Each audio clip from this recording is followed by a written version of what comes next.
sarah beliau yaitu Fathul apa? Bari. Itu beliau kalau protes, sukanya memang protes. Beliau itu nakot itu ahli kritik, ahli protes. Beliau termasuk sering kritik Imam Nawawi, kritik orang-orang sebelumnya. Tapi ya dalam konteks kebaikan. Imam Nawawi itu punya sarah namanya Syarh Muslim bin Nawawi. Terus beliau punya kitab fikih Minhajut Thalibin yang disadur oleh Syekh Zakaria dari Manhajut Thulab. Yang satu pakai Minhajut Thalibin jamak mudzakkar salim, yang satu pakai Manhajut Thulab pakai jamak taksir. Kitab Minhajut Thalibin sendiri dari kitab Muharrar karangan Imam Rafi'i, terpaut sekitar 3 orang sampai ke Imam Rafi'i dari Imam Nawawi. Imam Rafi'i ngarang itu dari Al-Wasid, Al-Basid dan Al-Wajiz karangan Imam Ghazali. Dan itu saya punya. Kitab indukannya Imam Ghazali Nihayatul Matlab fi Dirayatil Mazhab saya juga punya, karangannya Imam siapa? Haramain. Terus sampai Mukhtasarul Muzani. Saya tadi sempat bawa kitab Mukhtasarul Muzani. Bareng ngerti ini kok jadi pengajian umum lemes ya. Waduh. Mau nyalahkan Gus Kausar Mbah nggak berani. Tapi saya tadi matur sama Gus Kevin, Gus ini kok jadi pengajian umum, enggak tahu. Sebenarnya saya ingin anak Wahab saja terus tak marahin terus pulang. Tapi ini di depan orang banyak, kalau marahin kan nggak baik ya, sudah saya tak rileks saja ya. Tak ceritakan bukti keseriusan fikih itu dikarang. Misalnya begini, ini contoh Zakaria Al-Ansori, Syekh Zakaria Al-Ansori ketika dengan tanda kutip sering bilang wa takbiri bidzalik aula min takbiril asli kadan, atau a'ammu min takbiril asli kadan. Kenapa ada gugatan takbir? Karena takbir itu apapun hebatnya, karena dikarang seorang manusia itu ada falta, ada keterselipan di situ. Meskipun satu kedipan mata yang beliau salah, miss ya Rabbi saja. Misalnya begini, definisi sholat ya, kita akan sering dengar sholat itu apa? Umumnya orang kan aqwalun wa af'alun, muftatahatun bitakbir, muftatamatun bitaslim. Pertanyaannya, definisi itu tidak jamek mana? Karena hunaka sholatun la qawla fiha wa la fi'la, yaitu sholatuman ajros sholata biqalbi. Kalau sholat itu adalah harus ada akwal, yaitu kayak baca Fatihah dan syahadat di tasyahud sani, harus detail, sama nggak boleh nyontohkan kayak tasyahud di tahiyat ula, itu kan hukumnya sunat. Kalau kamu nggak bakul-bakul harus tahu kayak tasyahud di tahiyat saniyah, atau karena yang tasyahud awal sunnah. Ada akwal kayak Fatihah tasyahud fit tahiyatis saniyah. Terus ada af'al. Tapi pertanyaannya, hunaka sholatun la qawla fiha wa la fi'la, yaitu sholatuman ajra sholata biqalbi. Maka perlu ditambah walau hukman, meskipun akwal dan af'al itu hanya secara hukum. Karena kalau hanya itu tidak jamek manek kalau dalam bahasa mantek, atau tidak mutorid akis, tidak memasukkan semua fardun min afrodil mu'arraf. Jadi kalau ngetok nang alim mau demi ngergani sampean supaya ketok nak sumber utang ora salah. Mau salahnya ngatur kiai itu ya agak salah, itu agak salah betul. Saya itu juga agak gimana. Besok itu saya diminta Gus Reza ngisi sama Gus Reza. Gus Reza itu cucunya Mbah Karim, Mbah Mun dulu ngaji Mbah Karim. Jadi orang kok kayaknya manfaatkan saya sakarepe dhewe gitu, karena saya ini mangkalah tua terus. Padahal saya kalau mau angkuh ya, kalau saya boleh sombong, itu buyut saya ke-7 itu namanya Mbah Soleh bin Asnawi Sepuh, itu gurunya Mbah Soleh Darat, dan Mbah Soleh Darat gurunya Mbah Hasim. Tapi angkuh kan haram, jadi ya sudahlah pakai tawaduk saja. Sebenarnya kalau saya boleh angkuh itu, kalau sampai malah lebih bisa angkuh lagi, ketemu di Nabi Adam. lebih putu Nabi. Saya ulang lagi, kalau kamu mengkaji Wahab secara serius, itu kajilah seperti saya ini, bahwa hukum itu harus dibenturkan dengan fardul masalah, dengan pengandian masalah. Misalnya begini, kalau ada hewan ketabrak truk jago, tentu kita diskusi ayam jago, karena kalau ayam kecil kan gak eman, kelepek-kelepek meh mati. Cara pikirannya sampean ini yang anak-anak fatwa Wahab itu boleh disembelih apa enggak? Tanpa disembelih pun pasti 1 menit lagi mati, atau setengah menit lagi mati, karena dia kejat-kejat hanya prosedur kematian, memang syaratnya harus kejat-kejat. Tapi kan dia sudah tidak punya hayatun mustaqirrah. Kalau kamu pas musyawarah Wahab itu disembelih halal apa haram? Tidak, sampean jawab saja, nggak usah sungkan, nggak usah jawab. Ini ada Gus Makmur, ada Gus Wahid. Halal apa haram? Cara pikirannya Syekh Zakaria Al-Ansori, bajuri itu haram karena dia tidak punya hayatun mustaqirrah. Oke, haram. Karena yang dikatakan penyembelian ada yang menghilangkan nyawa karena penyembelian, sementara ini tanpa disembelih sudah mati. Tapi pertanyaannya gini, tapi nanti kalau disisir dari bab tabdzir, masa kewan jago larang mubadzir? Maka menurut mazhab Imam Malik pokoknya keceluk di nyawa, angger keceluk di nyawa disembelih ya halal karena jenenge nyembelih hewan yang masih hidup senajan tahu kecet. Kamu milih mazhab Maliki apa Syafi'i? Ini ayam jago loh, bukan ayam kecil. Karena kalau yang kecil kan ikhlas. Itu kan seperti kepiting, banyak kiai ngaramkan kepiting. Yang keberatan banyak karena kepiting besar. Tapi ketika yuyu diharamkan nggak apa-apa, kecil saja. Padahal ilatul hukmi sama. Kira-kira kepiting sama yuyu, tahu sama yuyu? Itu kehidupannya sama nggak? Gaya hidupnya sama apa enggak? Sama. Tapi ketika kepiting itu ada perdebatan. Yang setuju halal banyak karena iman rasanya. Tapi ketika yuyu dikatakan haram, ada nggak yang protes? Tidak ada. Ikhlas semua kayak gitu.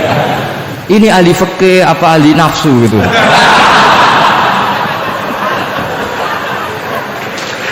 Jadi apa debat itu akhirnya nggak mutu kan?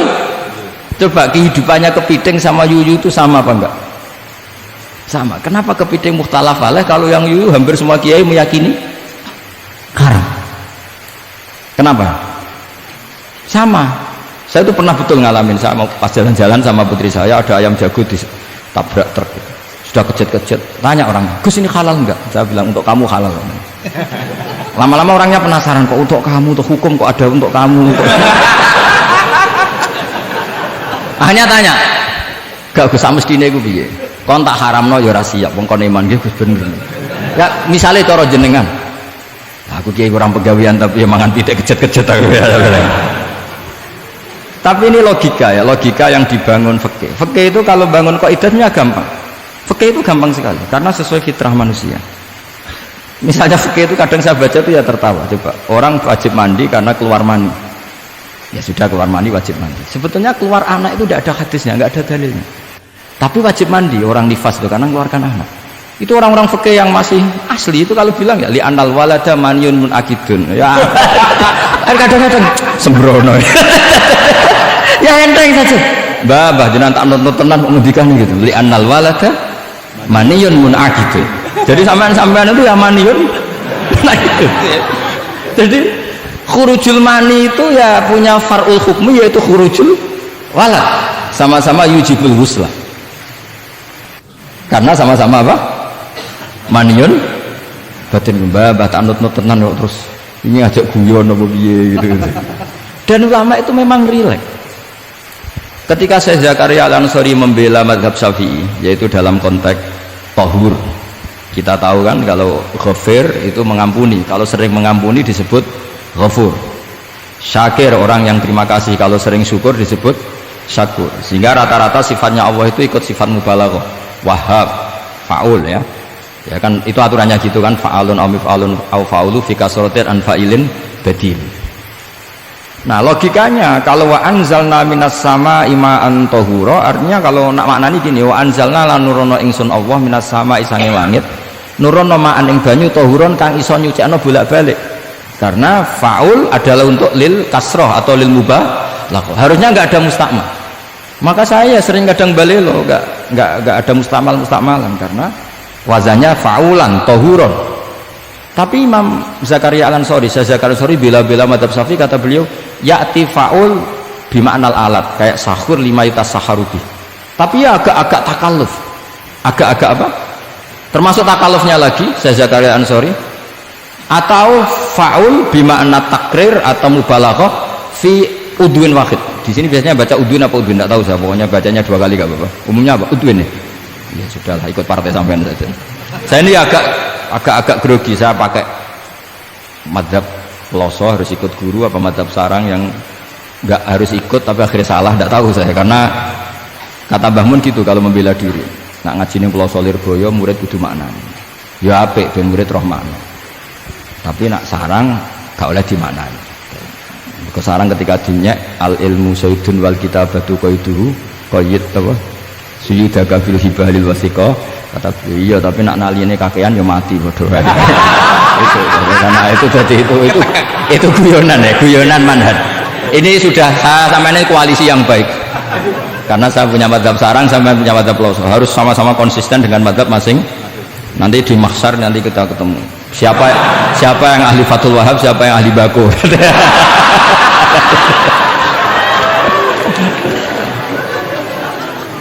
Nah, pikirannya Fathul Wahab kalau sampean khatam betul itu untuk takrir tapi fi udwin wahid, yaitu air yang sudah mensucikan ini misalnya masih bisa mensucikan ini, yang bisa mensucikan asal masih fi udwin wahid. Ya sudah, di situ saja takrirnya atau mubalaghahnya di situ, bukan ke anggota yang lain. Oke, itu meskipun agak, tapi Imam Malik dan semua ulama hampir mengatakan tohur itu ya tetap di kasrotil istimal, artinya ya sudah bisa takrirut tathir. Tapi yang bilang tathir digugat lagi, digugatnya gini, tohur itu mubalaghah dari tohir, bukan dari mutohir. Ini kalau sampean Basul Masail, sampean nggak pernah tahu Basul Masail sedetail ini, nanti diulang lagi khatamannya. Tohur itu bukan mubalaghah dari tohir, tapi dari mutohir. Padahal bahasan kita tentang tathir, bukan tentang tuhur. Sampean mikir apa?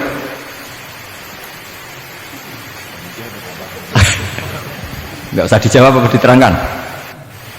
Apa ngaji lagi aja, nggak usah bohong dulu.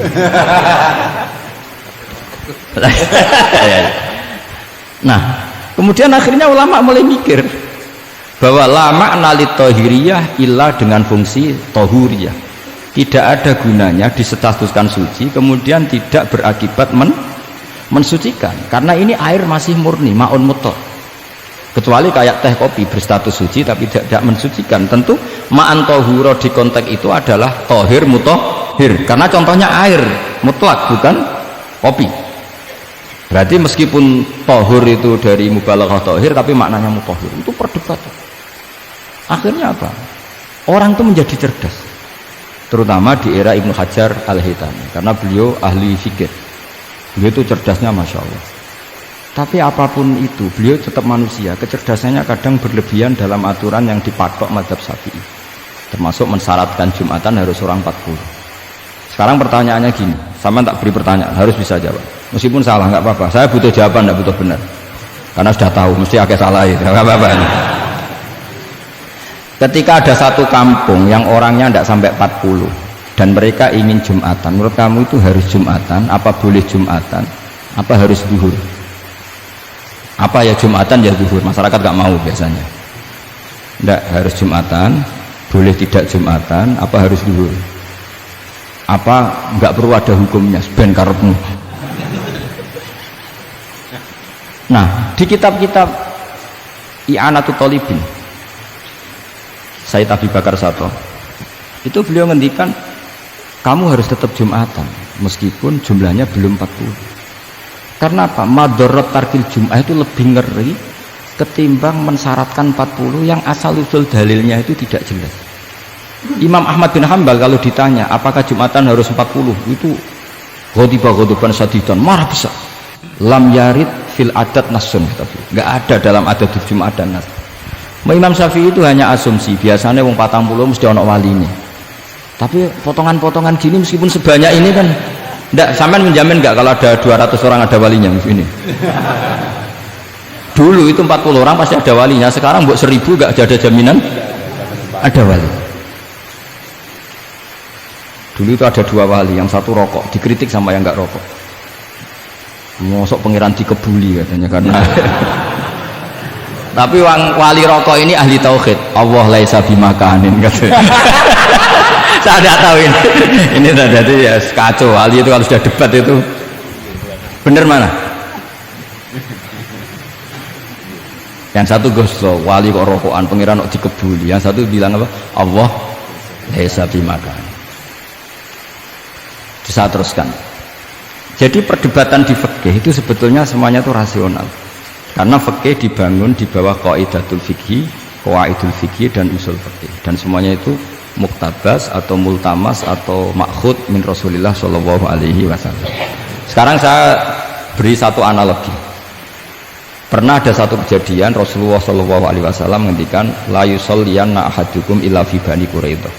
Kamu jangan sholat asar kecuali sampai Bani Quraidah. Kira-kira saya ngomong sama santri, kamu jangan sholat asar kecuali sampai Lirboyo. Sebelum sampai Lirboyo ternyata kadati samsu antaghruba, matahari hampir tenggelam. Fariqun minhum, sebagian dari sahabat milih sholat di tengah perjalanan meskipun itu belum sampai Lirboyo. Alasannya musyaro'ah fil waktu supaya tidak kodok. Yang sebagian milih sholat di Lirboyo meskipun ba'da antaghruba samsu, meskipun matahari sudah tenggelam. Ketika dilaporkan ke Rasulullah itu falam ya'nif, ada yang baca falam yu'annif wahidan, tak baca dua kali karena ini nanti bisa jadi debat kusir. Sama bacanya ya'nif apa yu'annif nggak tahu, pokoknya saya baca dua kali. Kalau baca sampai tiga kali yang tiga salah karena memang pilihannya hanya dua. Kalau ada pilihannya tiga tak baca sampai tiga kali. Nabi tidak menyalahkan salah satunya. Yang satu pakai konstitusi yang namanya asar itu ya qabla antahrubas samsu. Yang satu cara berpikir Nabi jelas mansus harus di Bani Quraidah. Sekarang pertanyaannya, kaidah umum tentang, saya ulang lagi, kaidah umum tentang asar itu qabla ghurubi samsi dilawan nas harus di Bani Quraidah, menang mana? Nas sama kaidah umum. Kira-kira kalau kamu ngaji usul fikih menang nas. Tapi pertanyaannya, nas itu butuh mahal. Tentu boleh seperti itu. Asumsinya Nabi adalah jangan-jangan sampai sana memang belum huruf samsi. Maka makna yang mesti benar adalah aisari'u fil masjid. Kamu harus tergesa-gesa jalannya sehingga potensi menangi asar di Bani Quraidah. Jadi unik. Terus itu difahami pentingnya musyaro'ah fil iktida.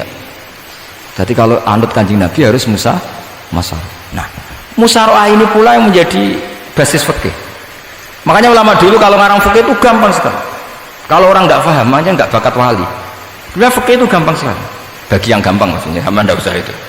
Misalnya begini, Fathul Mu'in, Fathul Hab semuanya ngendikan wa yusannu nasyatun di sholatin. Jadi wa yusannu lan den sunat napa nasyatun gumrega, semangat di sholatin krana ngadiri sholat. Fa inna wa ta'ala zamma tarikihi, sama sih ingat takbirnya. Zamma itu ngritik sapa wa ta modho sapa tarikihi, pakai jamak mudzakkar salim. Tarikihi ing wong sing ninggal nasyat. Terus beliau mendalil qala ta'ala wa idza qamu ila sholati qamu kusala. Ciri khas orang munafik itu kalau sholat itu malas-malasan. Maka saya itu sering bilang ke santri saya, pokoknya nak jamaah kudu ono melayuni, entah berapa kadarnya harus ada melayuni. Guling-gilingan musyaroah. Karena di semua teks kebaikan adalah fafirru ilam. Lari, ada unsur larinya, ada unsur musyaroahnya.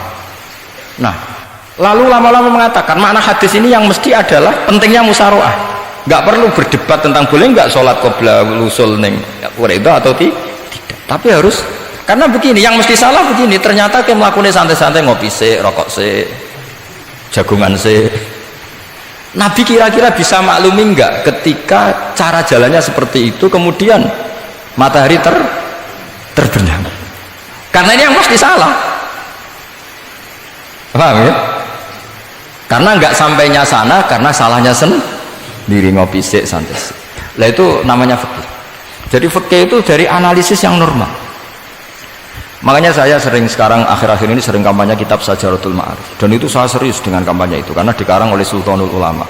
Jadi kalau di wali ada Sultanul Aulia, di ulama juga ada Sultanul Ulama, yaitu Syekh Izzuddin bin Abdis.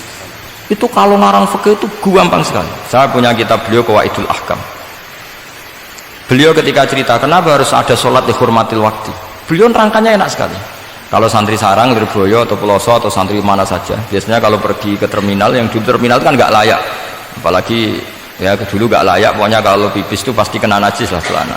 Santri kan biasanya milih sholat nanti di pondok, milih terawih lah, milih terawih kan duhur asar. Saya tidak tahu kalau Gusnya, kira-kira ya agak sama kira-kira gitu. Alasannya santri yo nakal, meninggalkan sholat fil waktu itu karena alimnya.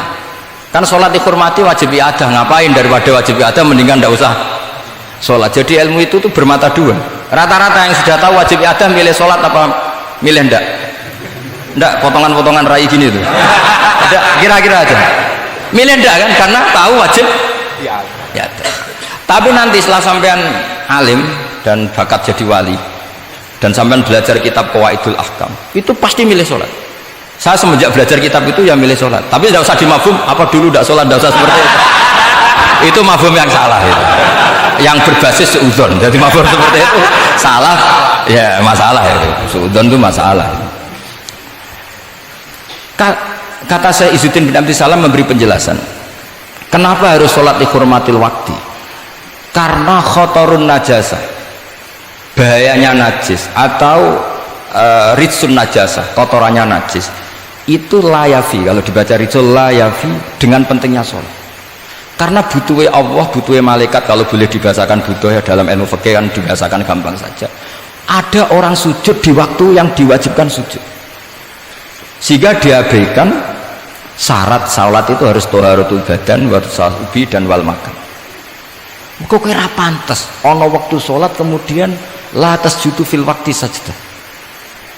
Jadi akhir gampangannya wes tetep keren, meskipun kowe sholat nganggo najis ora sempurna tetep keren.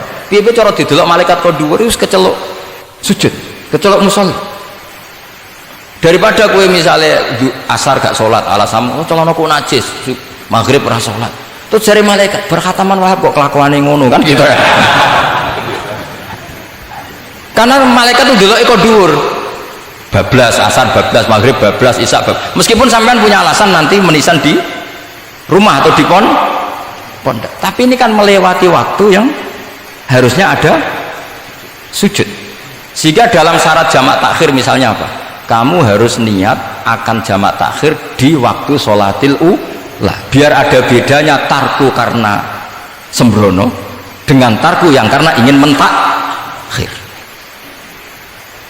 Paham ya? Itu jadi sama-sama fikih, kualitas yang dikarang Sultanul Ulama dengan sing RT itu ya beda. Dan sama harus baca kitab yang dikarang rajanya ulama supaya kamu tambah pinter. Nanti kalau gak pinter-pinter nanti sowan saya, tetap gak pinter karena itu jatah. Makanya ada usah sowan ya, nanti gak ngefek juga gitu. Itu Syekh Izzuddin bin Abdissalam. Terus kemudian beliau mengebabkan itu detail sekali, yaitu di Sajaratul Ma'arif dibabkan di bab faslun la yutrakul haqqu li ajlil batil. Itu beliau bikin satu strategi fikih itu yang luar biasa. Misalnya begini, jihad atau perjuangan membela Islam itu harus kamu menyertakan orang-orang fajir, orang-orang fasik. Kenapa? Likuwatil Islam, karena kesalahan orang fajir itu tidak seimbang dengan pentingnya syaukatul Islam atau syaukatul muslim. Terus saya itu dulu ya iskal itu ya agak protes, tapi ini ulama wali, sampai saya sholat berkali-kali, ya Allah saya beri kefahaman tak ini, kalau terpaksa beda nanti saya mohon ketemu beliau, saya mau protes.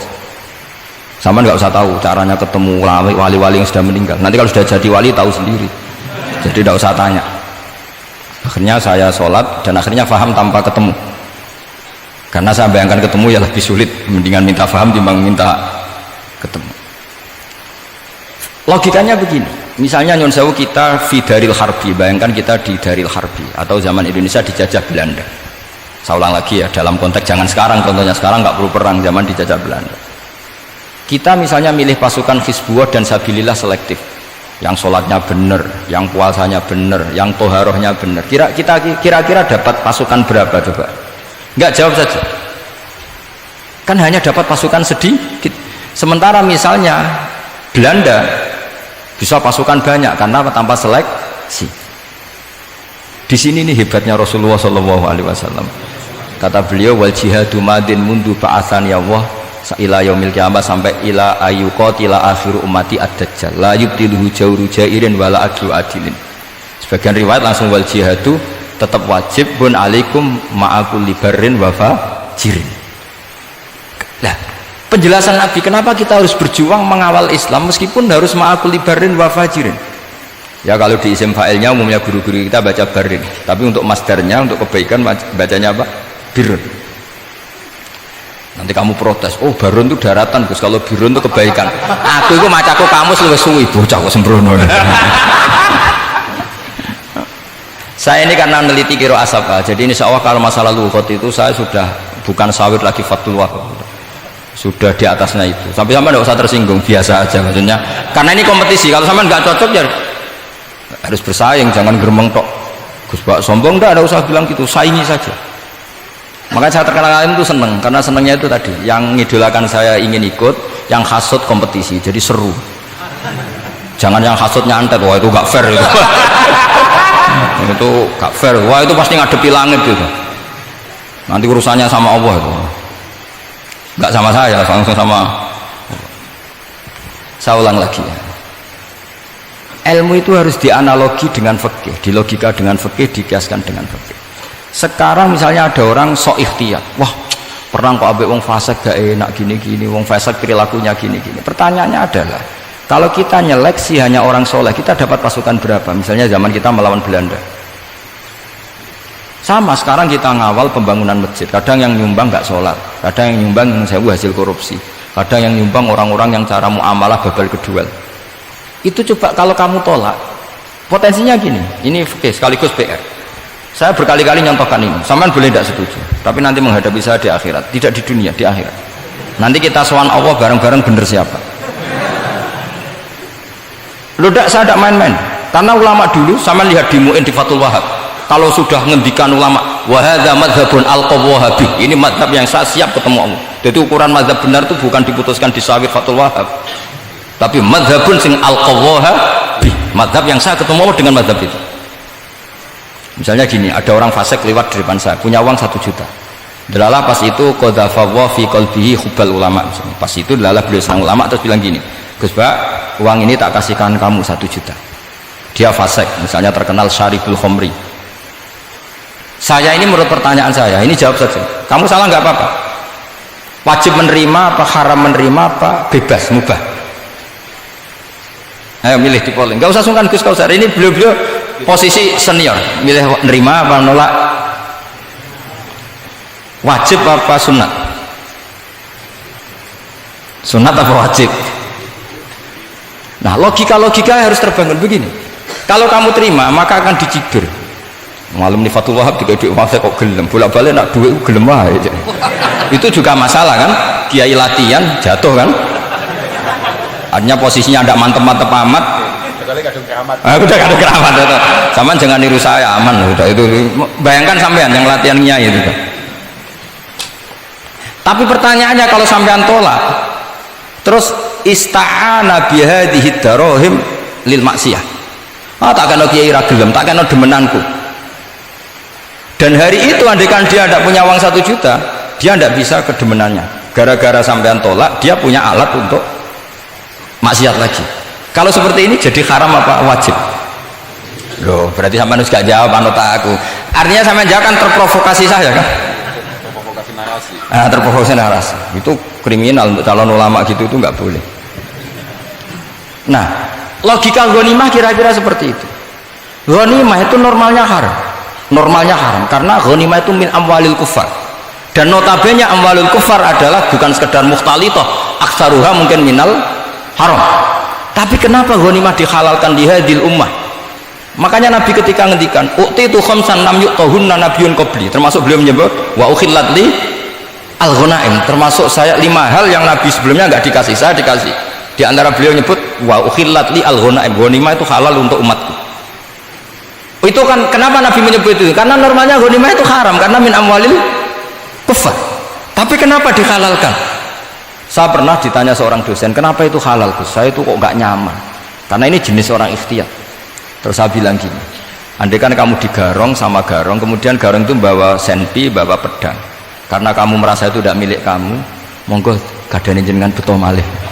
Wah ya tidak bisa Gus, nanti dipakai garong lagi. Sama amwalul kufar, andai kan lau aqainahum, andai kan kita kasihkan lagi ke mereka, maka akan dipakai isti'anah, dipakai pertolongan atau alat untuk kekuatan kekafiran mereka. Di sini sirinya kenapa ghanimah menjadi halal.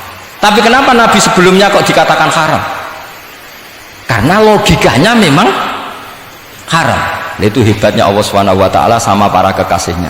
Ada kekasihnya yang dipilihkan haram, yaitu Nabi yang qabla Rasulullah SAW, karena normalnya memang haram. Ada Nabi yang fikihnya lebih dinaikkan lagi, yaitu dihalalkan supaya harta ini tidak dipakai i'anah alal maksiyah. Sampean milih fikih mana coba? Nah, saya berharap pinternya khatam Fathul Wahab itu paling enggak sampai seperti ini. Bariku nantang saya enggak apa-apa. tapi nanti ketemu di akhirat. Nah itu fikih. Jadi fikih itu, nah tapi kan iso wae Gus nampane khadzun nafsi lah, itu mulai masalah kan. Makanya yang seperti itu jangan untuk khadzun nafsi, karena kita butuhnya itu nyita supaya ini nggak dipakai kekuatan maksiat. Jebule ambek kon malah go ngopi rokokan. Nah ini orang kan terus curiga, jebule nek ambek duit ya dogel. Buktikan kalau Anda tidak pakai, kamu terima sebagai penyitaan, tapi Anda tidak pakai. Wah itu hebat. Tapi kalau kamu terima wajib, kemudian kamu pakai poya-poya, wah itu ya fikihnya benar, kelakuannya ra benar. Nah saya berharap Anda memahami fikih itu sampai seperti saya ini. Syukur-syukur lebih. Meskipun ya agak-agak mukhalaf, tapi bisa diperjuangkan itu. Enggak apa-apa. Kamu doa di saat istijabah, ya Allah saya ingin mengalahkan Gus Baksa, ridho dengan doa itu. Tapi tak jamin enggak mustajab. Karena sudah berbasis ghil, kebencian itu. Doa yang berbasis hasud pasti tidak mustajab ya. Jadi makanya saya rela kalau ada kompetitor, karena tadi pasti. Jadi fikih itu gampang. Misalnya begini lagi, saya beri sekian contoh. Di sini tadi saya minta Gus Kevin untuk membawakan Babul Hijrah juz 4 kitab Mahali. Karena Mahali itu namanya Kanzur Rohibin sebetulnya, cuma yang ngarang Mahali lebih terkenal dengan istilah apa? Mahali. Beliau nyarai kitab Minhajut Thalibin. Imam Mahali itu senior. Jadi Syekh Zakaria Al-Ansori itu ya beliau sudah menyulap Minhajut Thalibin jadi Manhajut Tulab, tapi beliau ikrar kalau itu awal-awalnya dari Imam Zabah. Nah sekarang pertanyaannya gini, saya misalnya nempat di Korea Selatan atau di Amerika, saya sudah punya tanah di sana, saya ulang lagi punya tanah di sana, punya komunitas di sana juga saya nggak diperlakukan buruk, bisa sholat, bisa puasa. Hukumnya saya pindah ke Indonesia atau ke Mekah atau kemana saja, hukumnya haram apa boleh? Saya tidak mendapat perlakuan yang macam-macam.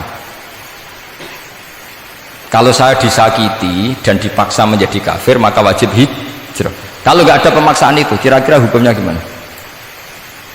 Ada ulama yang mengatakan hukumnya haram hijrah, harumatil hijrah. Karena apa? Li alla yastauliya bitil kalbu'ah atau tikal bu'ah al kufaru.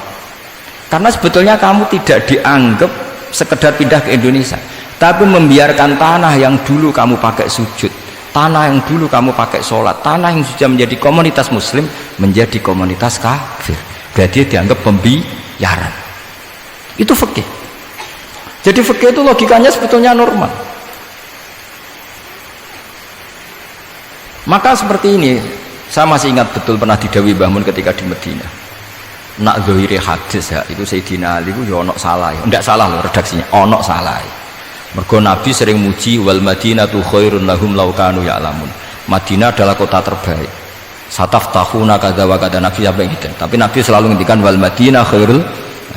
Tapi Sayyidina Ali tetap pindah ke Irak, Kufah ya, zaman itu terkenalnya istilahnya Kufah karena belum ada istilah Irak.